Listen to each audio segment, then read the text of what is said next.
Começar falando do Galo, que vai enfrentar o Internacional. O Galo que está animado depois de um 4-0 para cima do Cuiabá. E estão aqui Rubem Júnior com as informações do Inter e sempre ele com as informações do Galo, o Cláudio Rezende. Tudo bem, Rezendão? Tudo bem, Léo. Boa noite a você, a todos que nos acompanham na turma do bate-bola da sexta-feira, já véspera de jogo do Galo, porque amanhã, nos embalos de sábado à noite, 9 horas, no Mineirão, retorno do Atlético ao Gigante da Pampulha.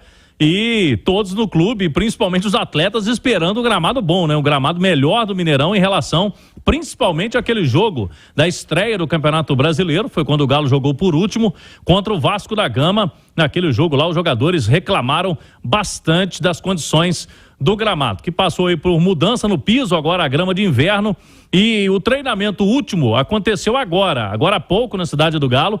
Antes desse treino, os jogadores, eles foram para uma palestra com o departamento jurídico do clube e o departamento de futebol. Então estiveram lá o doutor Luiz Fernando, que é o diretor jurídico do Atlético, o Rodrigo Caetano, diretor de futebol, e advogados explicando aos atletas toda essa questão aí que virou assunto nacional no futebol, questão de apostas esportivas, jogadores tendo nomes, né, envolvidos, investigados, e todo o aparato do Atlético jurídico para os seus jogadores. O Galo não teve nenhum atleta do elenco citado, mas de qualquer forma, para que eles possam saber lidar com esta situação aí no futuro, logicamente, para que possam ficar sempre atentos e sabendo a parte jurídica desse caso.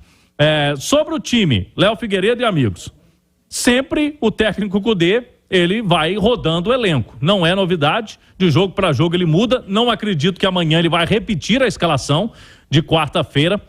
Até porque vou pontuar algumas situações aqui, Léo. O Lemos volta após suspensão. O Lemos vem sendo titular, então a tendência é que jogue. O Lemos na zaga. O Gemerson, 5 jogos seguidos, titular. Então o Gemerson vem numa sequência forte. Pode ser que ele descanse o Gemerson amanhã. E aí ele pode voltar com o Lemos, e aí fazer Lemos e Fux, ou até o Nathan Silva, que foi elogiado pelo treinador na entrevista após o jogo lá contra o Cuiabá. Na lateral direita, o Bruno Fux foi muito bem, né, jogando por ali. Mas o Mariano, pelo que a gente sentiu, ele descansou o Mariano. O Mariano pode voltar à lateral direita. E na esquerda o Rubens, né, que também não jogou no fim de semana, no meio de semana, só que no caso do Rubens é porque ele foi muito mal. Aí vamos ver qual que vai ser a escolha do Cudê. O Dodô tá bem escanteado, né? O Dodô tá praticamente esquecido. Quando não joga o Rubens, joga o Patrick improvisado. Então se não for o Rubens, vai manter o Patrick. No meio campo, o Batalha vem de 3 jogos seguidos. E ele não fez uma sequência dessa, vinha jogando pouco lá na Espanha. Então há uma preocupação com o Batalha porque o Otávio segue no departamento médico. Se ele não quiser arriscar com o Batalha amanhã, ele tem 2 alternativas. Ou coloca o Edenilson, que joga de primeiro volante, ou ele coloca o garoto, né? O Paulo Vitor, que estreou no meio de semana. Seria uma aposta aí para um jogo grande, mas o Cudê já fez isso, né? Já colocou o garoto aí para começar jogando outras vezes. Aí o que penso? Edenilson deve jogar ou de primeiro volante, ou na função do Zaratio. Porque o Zaratio vem de 4 jogos seguidos também, é outro que está numa sequência forte. Então eu peguei os jogadores que estão com mais sequência, porque o Cudê costuma fazer os rodízios pensando nessa questão. Agora, eu falei no Rádio Esportes e continuo com a ideia, que o Pavon deve continuar por aquele lado direito, e aí o Paulinho com o Hulk no ataque, podendo fazer esse trio, um trio de ataque que o Galo vem jogando melhor quando tem o Pavon, né, Léo? Então, é jogo em casa. E não vejo no Pavon um desgaste físico para que ele não possa jogar 2 partidas seguidas. O Everton Guimarães, nosso popular HG. Tudo bem, HG? Tudo bem, Léo. Boa noite a todos. Se tem uma coisa boa, porque se a gente já criticou as mudanças do Cudê, que muda muito, que os jogadores gostariam de sequência, tem uma coisa boa, é que se o Internacional, daqui a pouco o Rubem Júnior vai falar, vai poupar jogadores pensando lá na Copa do Brasil e tudo, o Galo já poupa todos os jogos, né? Então, em teoria, ele seguindo com o ritmo dele, a gente não espera que vai tirar muita gente do time.